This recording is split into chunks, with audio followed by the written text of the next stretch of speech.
March মাসে ভাস্কর চক্রবর্তীর কবিতা। আমরা মার্চ মাস যেহেতু কবিতার মাস, বিশ্ব কবিতা দিবস সবে গিয়েছে, আমরা সম্পূর্ণ মাসটাকেই কবিতার মাস হিসাবে গণ্য করেছি এবং সেই হিসাবে আমরা প্রতিদিন কবিতা পাঠের, মার্চ মাসের কবিতা পাঠের ভিডিও আপলোড করেছি এবং এই উপলক্ষে আমরা মার্চ মাসে ভাস্কর চক্রবর্তীকে একটানা পড়তে শুরু করেছি, কোনো কারণবশত নয়, এমনি। তো আজকে আমরা আবার ভাস্কর চক্রবর্তীর কয়েকটি কবিতা পড়ব। তার আগে ভাস্কর চক্রবর্তীরই কবিতা সম্পর্কে কিছু কথা শুনে নিই। কেন লিখতে এসেছিলাম কবিতা? ছেলেবেলা থেকেই জীবন আমাকে যার পর নাই বিস্মিত করত। সকলেরই যেমন থাকে, আমার জীবনের পাশেও একটা আলো জ্বলত, মায়াবী এক আলো।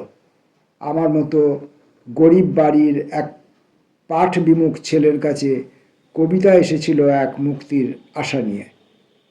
মহৎ কবিতা লিখতে পারলে 18-19 বছর বয়সে বেশ একটু ভুলই ভেবেছিলাম যে ভালো চাকরি বাকরি পাওয়া যাবে একটা।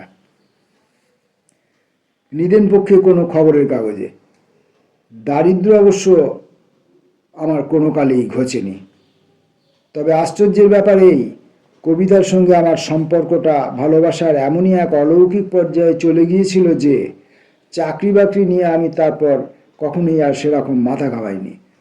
যেমন আকাশ ছোঁয়া খ্যাতির জন্য আমারও একটা মোহ ছিল এক সময়, কিন্তু কবিতার সঙ্গে তীব্রভাবে জড়িয়ে এমনভাবেই কেটেছে আমার গত 30-35 বছর।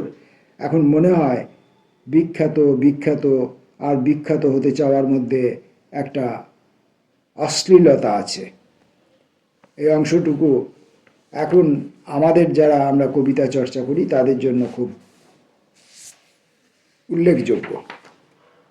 আসুন আমরা ভাস্কর চক্রবর্তীর কবিতায় ঢুকি। মনে রাখতে হবে, আগের দিন ভাস্কর চক্রবর্তীর কথা প্রসঙ্গে তার কথা আমরা পড়েছিলাম যে তিনি বলছেন যে যে কোনো বিষয় নিয়েই কবিতা লেখা যেতে পারে, কবিতা যে কোনো জায়গা থেকে শুরু হতে পারে, যে কোনো জায়গায় শেষ হতে পারে।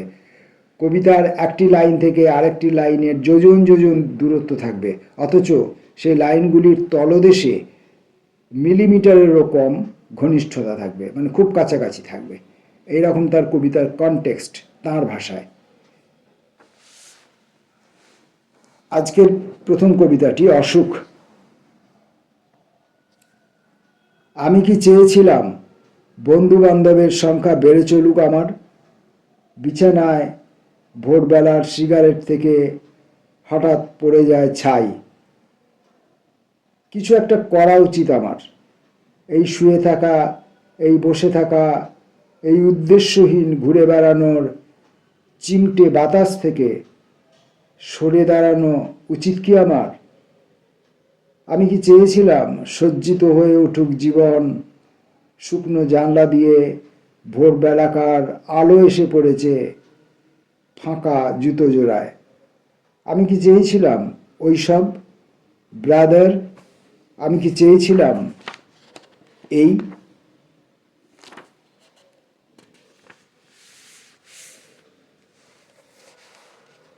পরের কবিতা, চলো।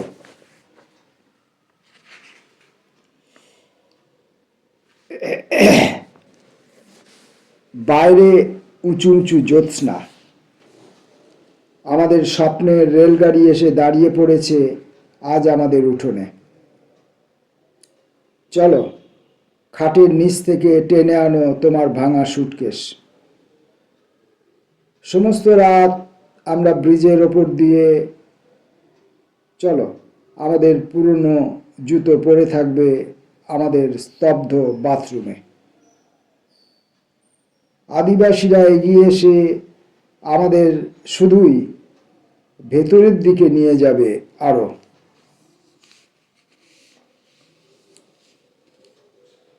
পরের কবিতার নাম চেয়ার টেবিলের জন্য।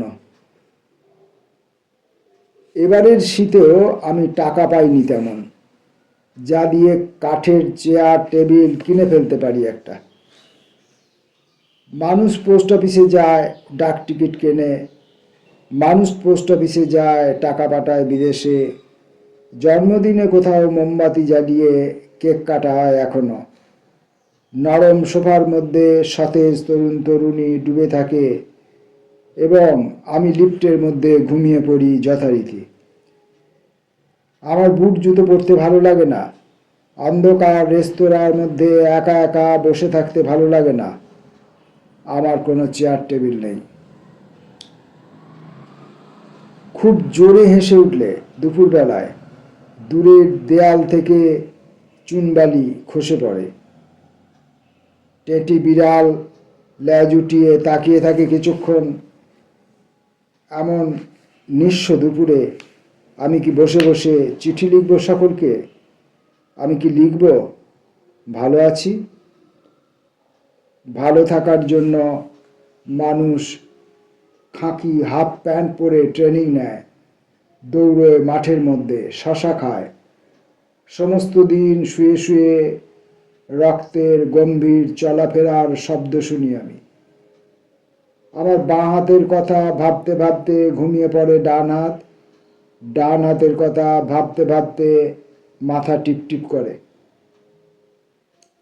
ওয়ান ডিজনি এসে এক রাতে হাত ধরে নিয়ে গেল আমায় ডিজনিল্যান্ডে। এক ছোকরা মারোয়ারি অন্য রাতে হুড়মুড় করে ঘরে ঢুকলো আমার, চেয়ার টেবিল সমেত। ঘুমের ভেতর ঘুম নয়, এইসব সারা রাত ফটফর ফটফর হুইসিল বাজে, ভৌতিক চেয়ার টেবিল ঘরময় ঘুরে বেড়ায় এবং আমি হাসতে হাসতে ঢোক গিলি যথারীতি। আমার মানুষের সঙ্গে কথা বলতে ভালো লাগে না, আমার ঈশ্বরের সঙ্গে কথা বলতে ভালো লাগে না, আমার কোনো চেয়ার টেবিল নেই।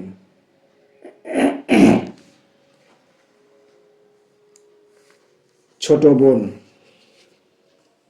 আমি কি পাহারা দেব? ছোট বোন ঘুমায় যখন,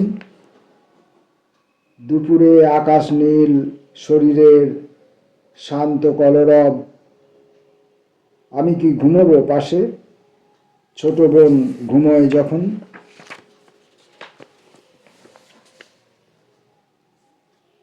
কবরের থেকে উঠে এসে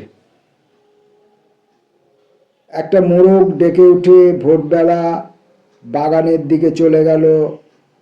পৃথিবীর সমস্ত কবরখানার দরজা সে মুহূর্তে ঝনঝন করে উঠল। রোদ এসে আছড়ে পড়ল গাছের মাথায়। বিছানায় শুয়ে আমি বুঝলাম আমি এখন মৃতরা সব সারা রাত ঘুরে ফিরে আমার কবরে ফিরে যায়। রোদ এসে আছড়ে পড়ল গাছের মাথায়। বিছানায় শুয়ে আমি বুঝলাম আমি এখন মৃতরা সব সারা রাত ঘুরে ফিরে আবার কবরে ফিরে যায়। এখন কবর থেকে উঠে এসে জ্যান্ত মানুষেরা সমস্ত পৃথিবীময় ঘোরাঘুরি করে। অশরীরী হাওয়া এসে জানালার পর্দা, চুল, মার হাসি উড়িয়ে নিয়ে গেল। এখন বৃষ্টি শুরু। ভিজে কাক দূর থেকে উড়ে এসে নিয়ে এলো দুঃসংবাদ। কয়েকদিন আমাদের গায়ে বৃষ্টি নেই, হাওয়া নেই। মাঠের ওপারে চাঁদ ডুবে গেল এই মাত্র। বুঝলাম সবই। আমি বুঝলাম শস্য নেই, তবু এই নির্জন পাতলুনে ওঠে ঝড়, ঝড় ওঠে, কিন্তু তুমি কই? বাপির কানের মধ্যে আরশোলা ঘুমিয়ে থাকে, সারা রাত ঘুরে ফিরে এখন কবরে চুপচাপ। বাপি শুয়ে আছে, আমিও কবর থেকে উঠে সাদা তুলো ছুঁড়ে দিই বাংলাদেশে। এত অভিমান, এত অভিমান আমি কোথায় রাখবো?